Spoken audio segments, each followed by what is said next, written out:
السلام علیکم، پہلے آپ یہ ویڈیو یہ میں پاکستان کی 22 کروڑ بے غیرت عوام جو نواز شریف کی اور مریم نواز کی حامی ہے، خاص کر یہ جو پنجابی ہیں، ان بے غیرتوں کو سمجھانا چاہتا ہوں کہ الو کے پٹھوں دیکھو، یہ 2,000 روپے کے چلان کرو، وہاں پہ کھڑے ہو کے میں نے کوئی 101 گاڑی اور پولیس کے 15 ملازمین جو 3 ایک موٹر سائیکل میں بیٹھے تھے، کسی نے ہیلمٹ نہیں پہنا. میں نے ان کو کہا کہ بھائی انہوں نے ہیلمٹ نہیں پہنا، ان کا بھی چلان بنتا ہے.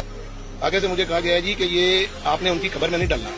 تو میں محترمہ مریم نواز صاحبہ، آپ کو میں یہ ایک بات بتا دوں کہ یہ میرے ہاتھ میں سورت یاسین پکڑی ہوئی ہے. میں خدا کو اس کا واسطہ دے کر کہتا ہوں کہ اگلا سچا، اگر یہ سورت یاسین کو تو نے بنایا ہے اور تو سچا تو نے اس کی عزت و احترام ہے، تو اس کی ماں تو مری تھی نا کینسر سے. اس کا چاچا جو وزیر اعظم، اس کو اس سے بھی گندی بیماری سے مارا، اور مریم نواز اور اس کے حمایتیوں اور اس کے باپ کو کینسر سے بھی تو گندی بیماری ہے نا، تو وہ لگا. اور جو ٹریفک پولیس والے جو ہیں جو اس طرح موٹر سائیکلوں کے صرف چلان کرتے ہیں، ان کو بھی کوئی کینسر والی بیماری لگا کے مار، تاکہ ان کو نصیحت آ جائے. اور پاکستان کا ہر وہ شہری جو نواز شریف خاندان کو سپورٹ کرتا ہے، اس کے اوپر لعنت ہے کہ وہ اتنے غلیظ خاندان کو سپورٹ کرتا ہے. تو اس کو یہ بھی عقل نہیں ہے کہ ان کے دور میں جو ہے یہ جو ٹریفک والے ہیں، یہ پولیس ہے، یہ بے لگام گھوڑا بن جاتا ہے اور یہ غریبوں پہ ظلم کرتا ہے. یہ پاکستانیوں سوچو ذرا، یہ 2,000 روپے کا چلان میں ابھی جمع کروانے جا رہا ہوں.